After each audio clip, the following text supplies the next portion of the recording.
2016 para o ex-deputado federal Fernando Ferro. É reconhecedor as suas ações feitas em nosso município e nesse tipo de cidadão que temos colocado aqui, na minha pessoa e dos demais vereadores de oposição, o vereador Zé Bispo, o vereador Milton, as vereadoras Fátima e Cícera da Rua Nova, onde foi de fundamental importância a emenda que o deputado destinou para a construção do prédio do INSS, que fica localizado ali na Rua da Alegria, que hoje está em pleno funcionamento, trazendo benefícios para a nossa população.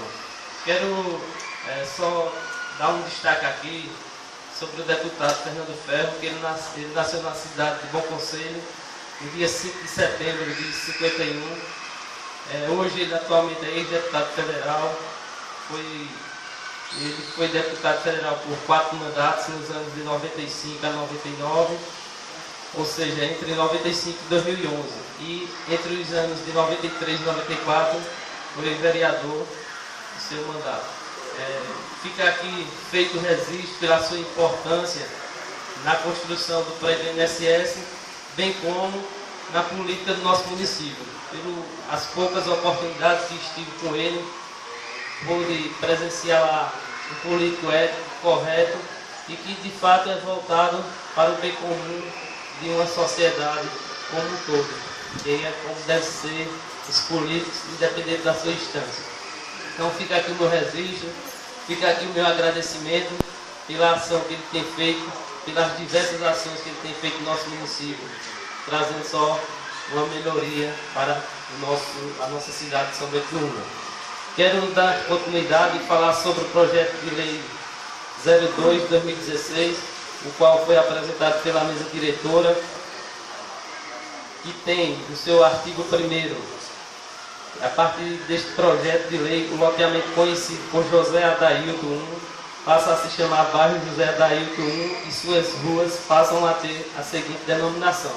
Esse projeto foi elaborado pela mesa diretora e nessa elaboração foi comunicado pelo vereador presidente Bruno Braga para que pudesse indicar o nome de alguém para uma das ruas, a qual eu indiquei para a rua projetada número 1, no nome de Rony Lima, fazendo aqui um ensejo à família deles, a todos os seus amigos. Quem pode conhecer Rony Lima sabe a pessoa que ele foi, um jovem que precocemente perdeu sua vida por problemas de saúde. E ele, naquele convívio que eu tinha com ele, a gente observava, assim como todos que tinham o convívio com ele, observava uma pessoa muito sonhadora, uma pessoa muito positiva, alegre, e que quando chegava perto de você, contaminava de sua alegria. E nada mais justo do que a gente lembrar dele, deixar aqui o nome de uma rua com o nome dele, para os seus familiares sempre terem na lembrança. Dando continuidade aqui no pronunciamento, quero falar de um requerimento no qual eu e todos os vereadores da oposição apresentamos no dia de hoje, que tem como a finalidade foi direcionada ao senhor presidente para que seja reduzido os subsídios dos vereadores, prefeita, vice-prefeito e secretários, no valor de 50%, no percentual de 50%.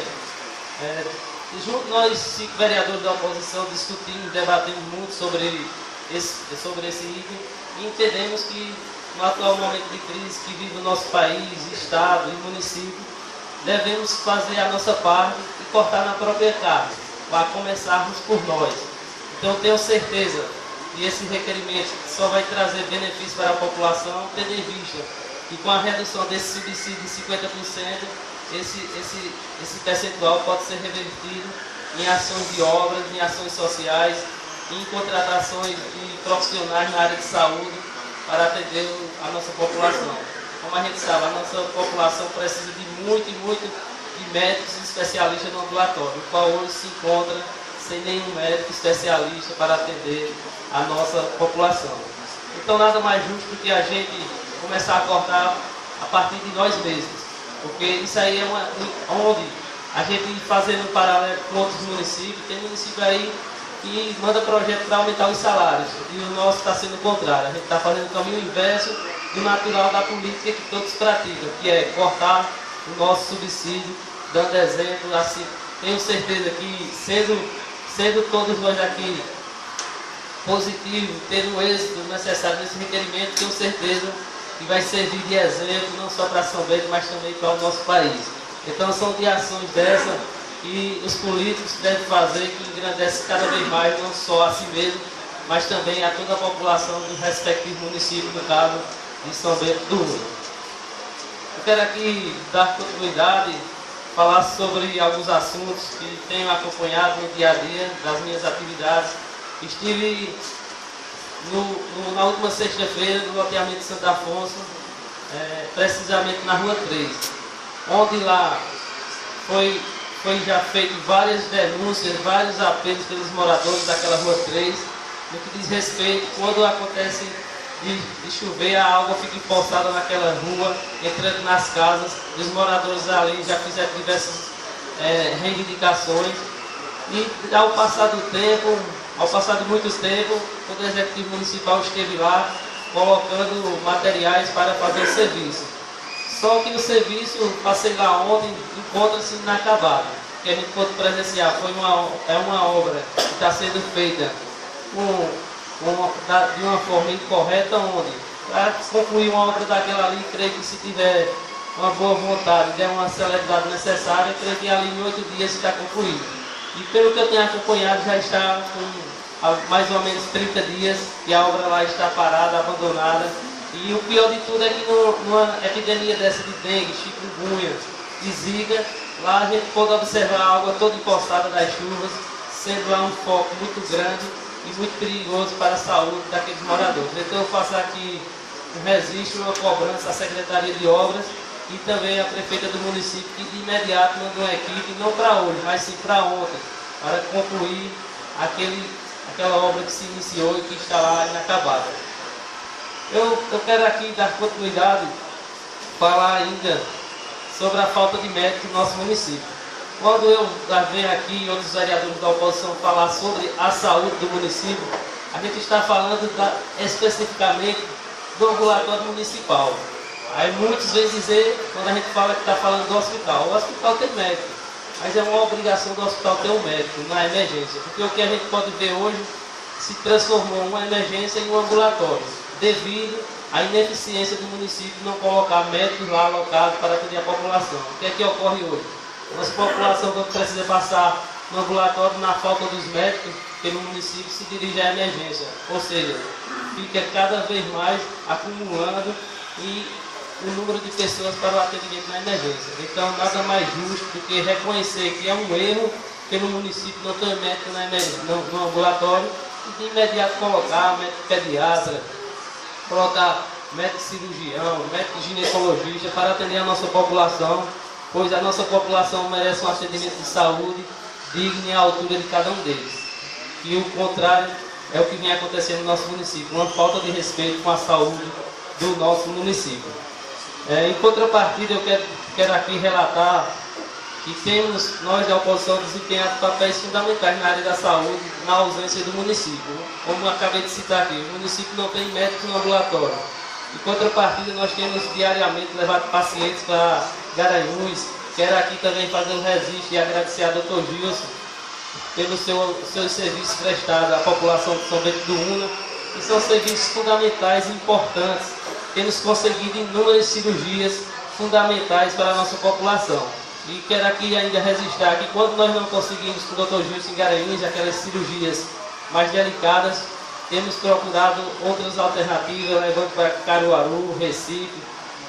Nilton aqui mesmo é um exemplo, tem levado paciente para outros municípios, assim como Zé do Disco, Cícera, Fátima. Então isso aqui mostra o nosso compromisso com o povo de São Bento do Una. Já que a atual administração não tem esse compromisso devido com a saúde do nosso município, nós temos encaminhado os pacientes para outras unidades de saúde em outras cidades. E graças a Deus e às nossas amizades, temos logrado o êxito necessário e a população que é servida pelos nossos serviços são a testemunha viva do que estamos falando. Eu tenho aqui escutado em diversas reuniões alguns assuntos e dentre eles quero destacar alguns e fazer algumas comparações.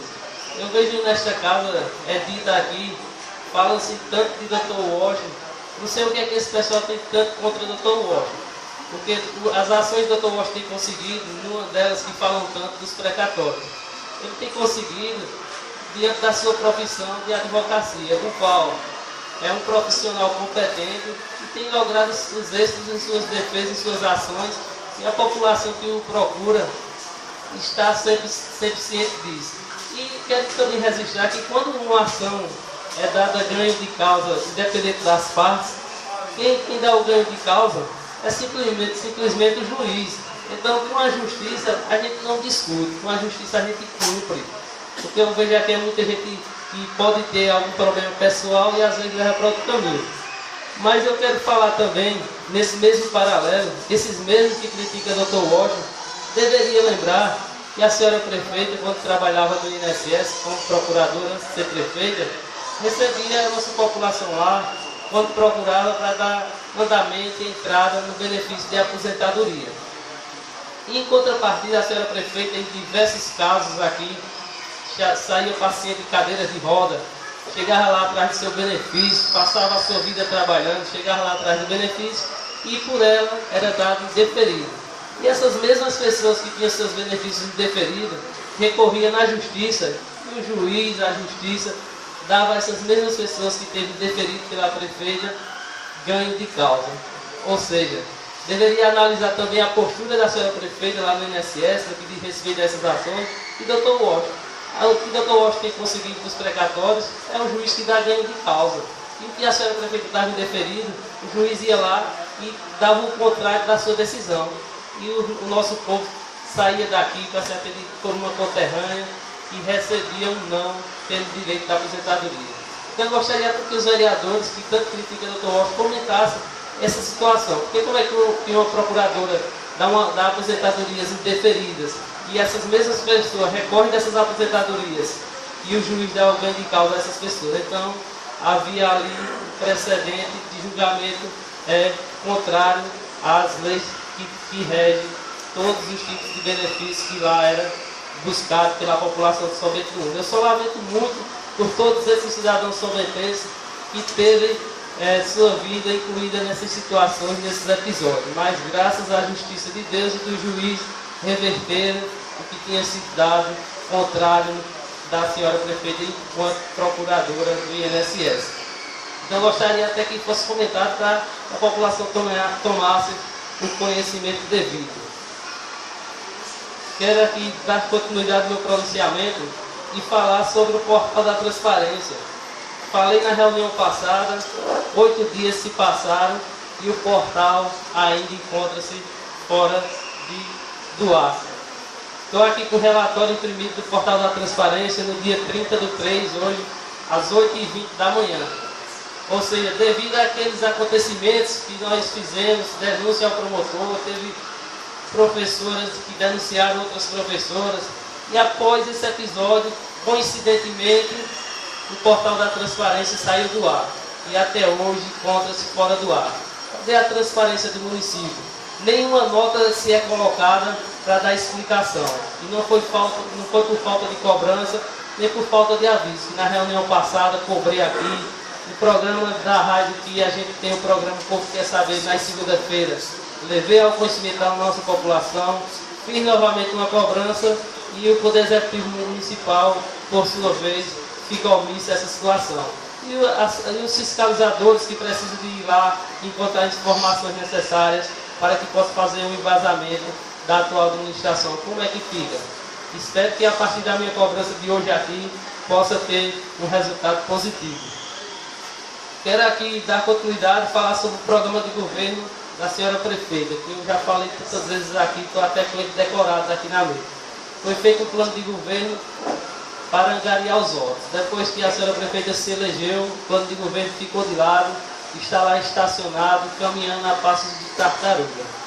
E quando eu trago esse assunto para aqui, eu falo da clínica especializada de saúde da mulher que tem no plano de governo, eu falo aqui dos medicamentos que foi prometido ser entregue nos domicílios, e em contrapartida as defesas é a seguinte: o plano de governo foi feito num determinado ano. que no atual nós passamos por uma crise grande, é verdade. Mas só que quando se faz o plano de governo, tem um compromisso. Eu me recordo muito bem que numa audiência pública eu perguntei à senhora prefeita sobre o plano de governo dela. Estava com 2 anos e 4 meses. A resposta da senhora prefeita foi a seguinte, que está registrada aqui nos anais, para quem quer tirar dúvida possível. Está registrado nos anais. Quando eu perguntei, ela disse o seguinte, que o governo dela é de 4 anos. Ela estava no 2º ano de mandato, no 4º mês do 3º ano. E ela teria, as palavras da senhora prefeita, ela teria até o dia 31 de dezembro de 2016 para cumprir o plano de governo. E até lá, eu e a população ficasse tranquilo, cobrasse e ficasse tranquilo que ela ia executar, que as coisas iam acontecer. Aí eu vejo os vereadores, quando se pronuncia sobre o plano de governo, falar sobre a crise.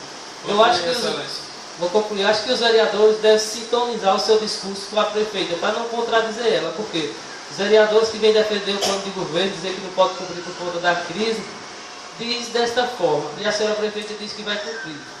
A verdade, quem está falando a verdade? Porque os dois não podem estar com suas opiniões contrárias. Fica aqui o meu registro e também até um alerta. Combine melhor o discurso com a senhora prefeita. Muito obrigado e um abraço a todos os são-betenses. Agradeço.